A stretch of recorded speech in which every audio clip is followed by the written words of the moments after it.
Welcome to another episode of the Headlight Restoration Pro, where I'll be explaining to you why these lights go yellow and why I'm happy to see them every time, and how to take them from this to look at something like this. Crystal clear perfection. Better than the day it rolled off the lot. Stay tuned, check it out.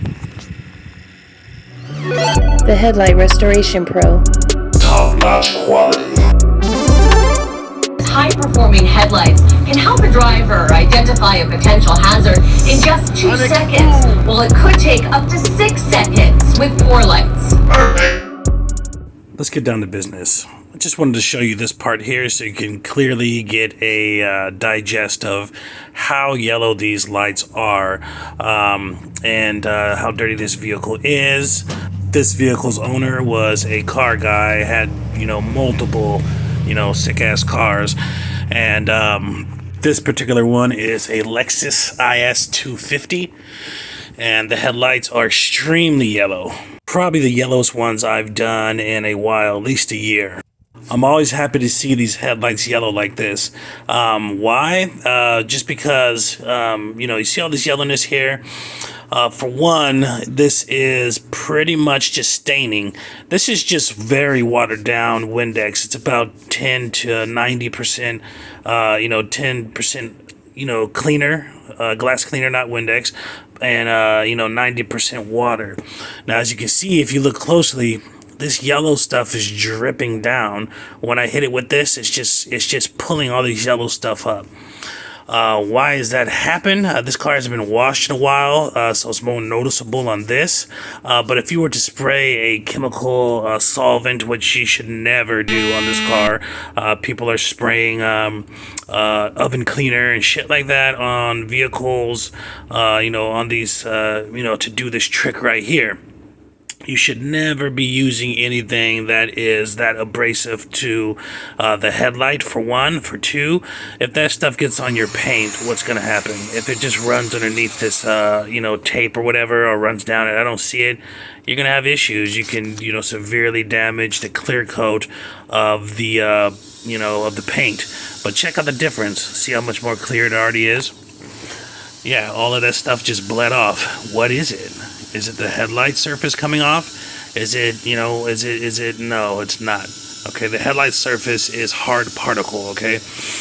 This is part of the reason why I say kits or people using a chemical-based starter, like, say, the Cerakote kit does.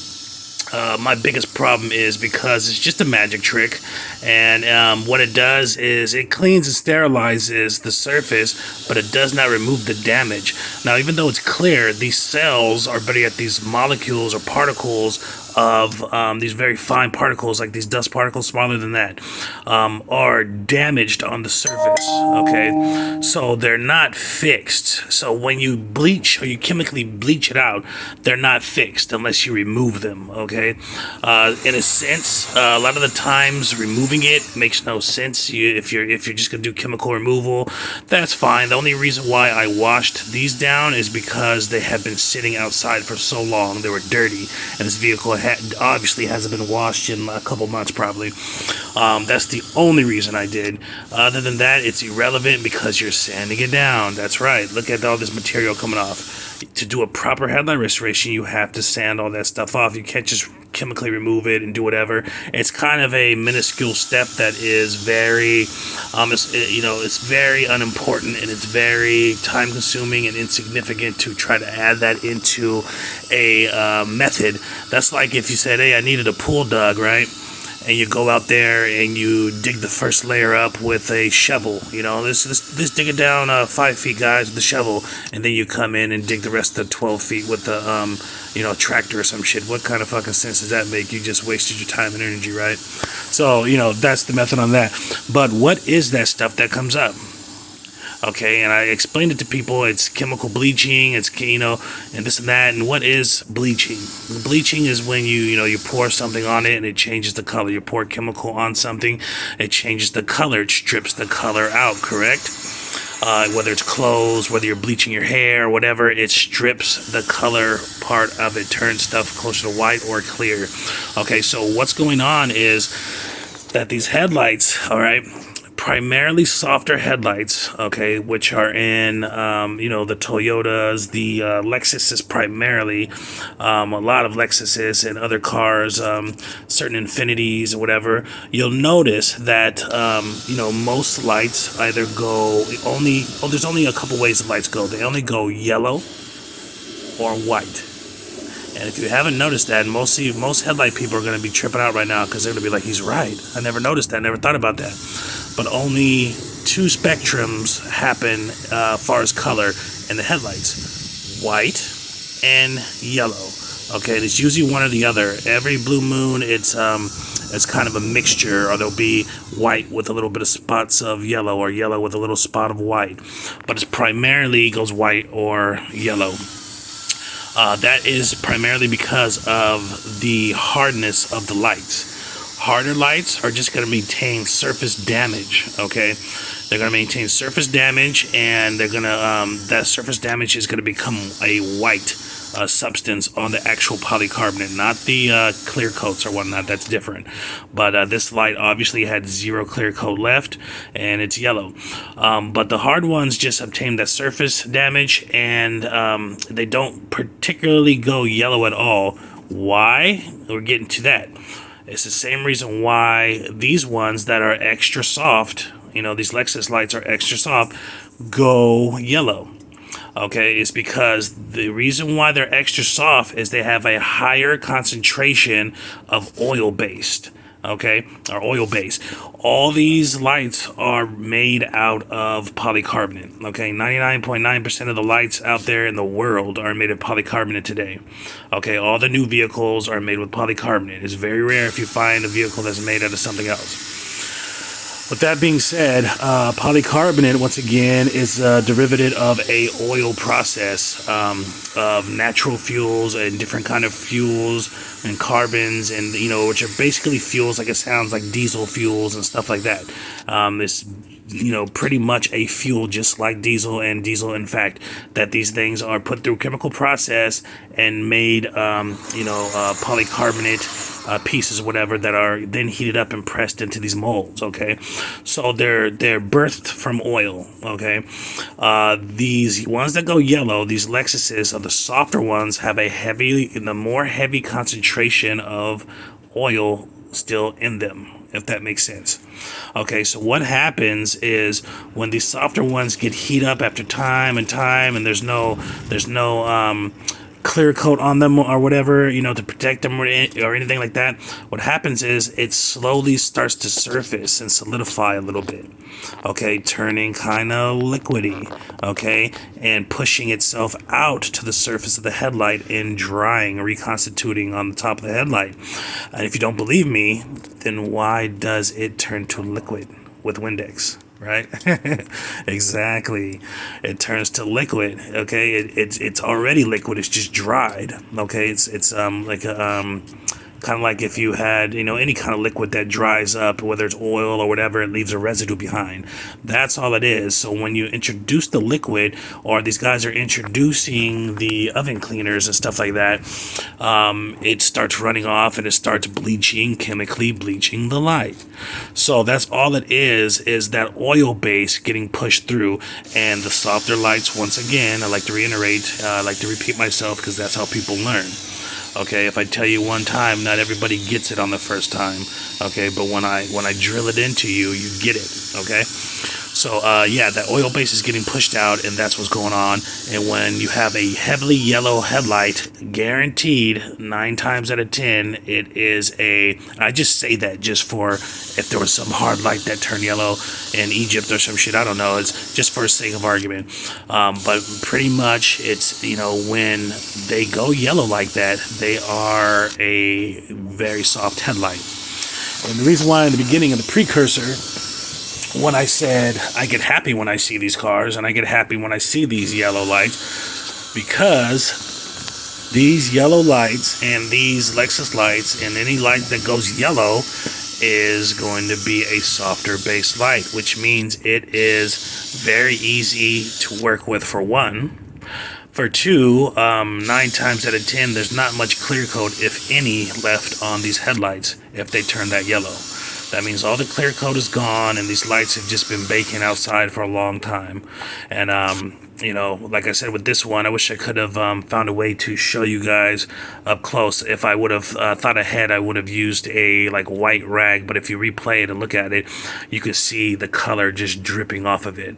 If I would have used a white rag next time, I'll use a white rag to, you know, emphasize on how much of this chemical bleaching goes on.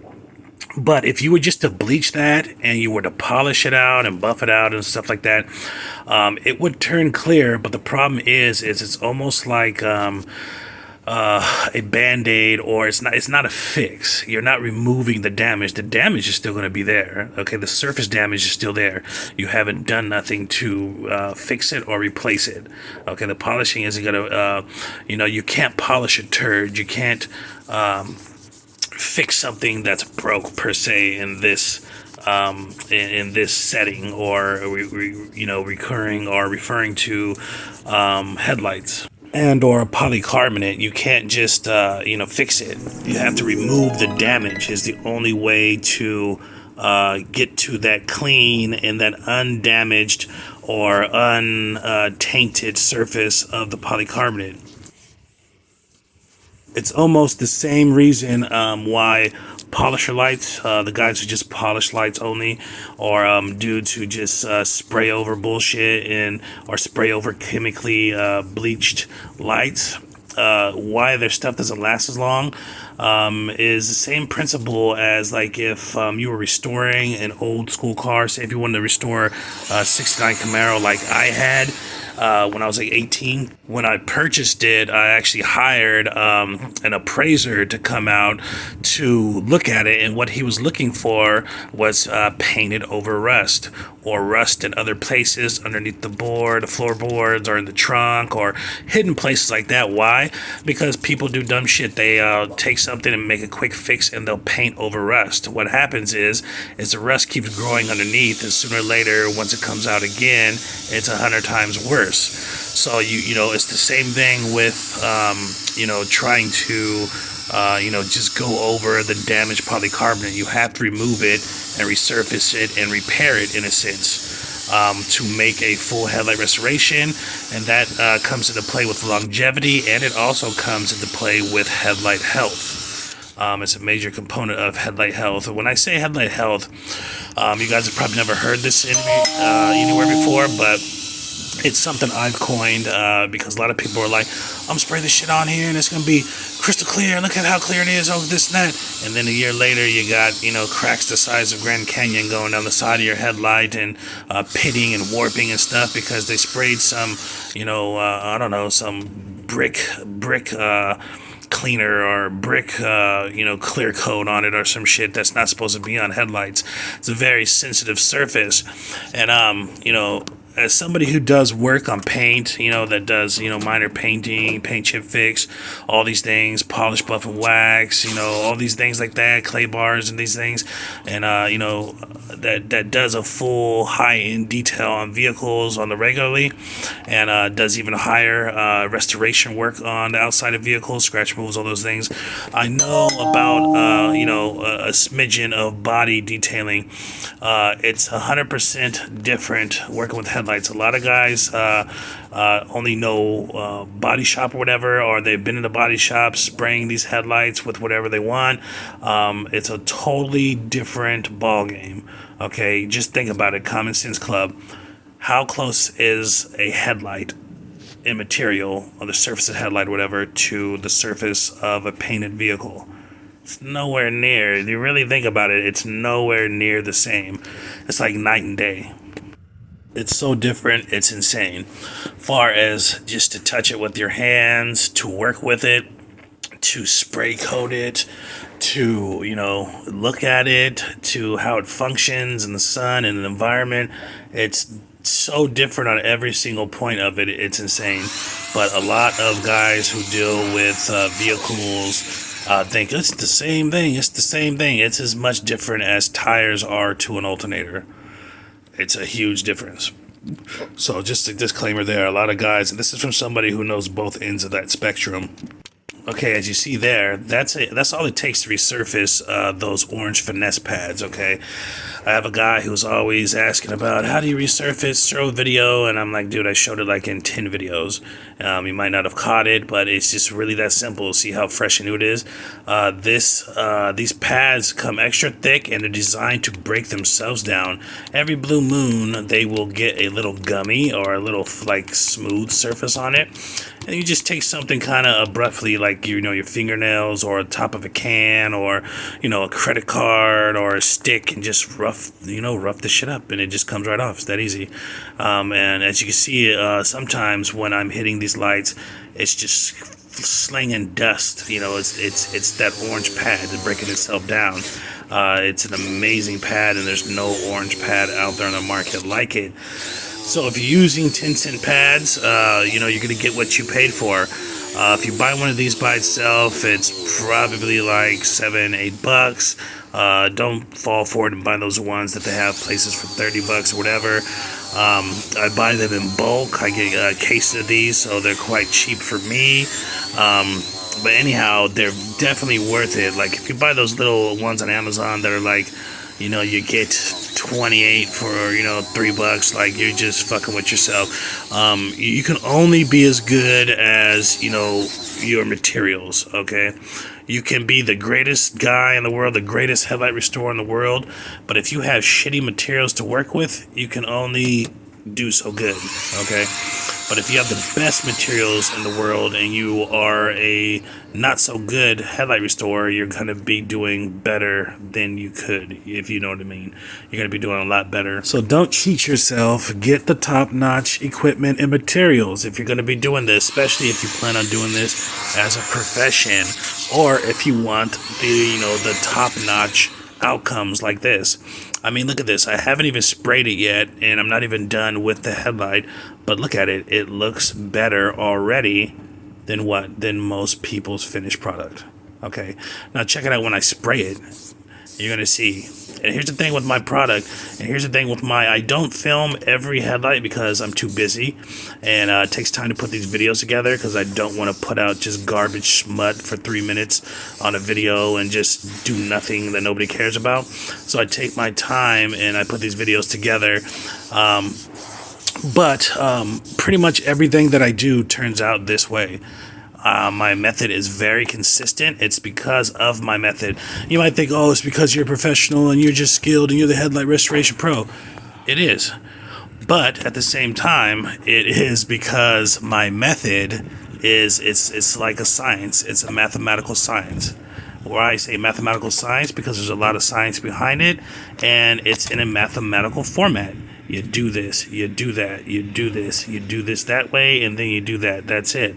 You know, and if you follow it and you see and you pay attention to these videos, like, damn, the guy got like 60 videos out and they always come out this way. My success rate is like 99.9%. And I only leave that 1%, you know, that little 0.01% there, you know, just to do it, just to be modest. You know, but roughly, you know, not being modest is about 100% ratio, about 100%, you know, perfection all the time. It always looks like this. It always comes out like this. They always last. They never peel. You know, they're always optically transparent to the fullest. Now, if you can see in that good, imagine how good the light is going to see out when you need it at nighttime, let alone how good you're going to look flossing in this Lexus with these clean ass headlights. People are they're not going to even know why your car looks so good is because of these headlights. But look at the yellow one there. And look at this one. And this was the worst one. I always start with the worst one first. That's a pro tip. I always start with the worst one first because the other one is going to be that much easier. And look at that. And here goes a finished product of the other side. I'm going to be showing you right here. So you can see, look at that. That's how the other one came out. Just the same. My consistency rating is through the roof. Check out this commercial I use this car for. Just throw that in the glove box. This car is not from the motor pool. No, it's not. Sexy though, isn't it? So where's the office, back at division? You're in the office, baby. Going up. Blow your business up. If anybody out there is interested in blowing their business up with promotional pieces like this, video designs, logos, promotional pieces, commercials, etc., etc., hit me up at the Headlight Restoration Pro at gmail.com. The Headlight Restoration Pro. Top-notch quality. High-performing headlights can help a driver identify a potential hazard in just 2 seconds, while it could take up to 6 seconds with 4 lights. Perfect.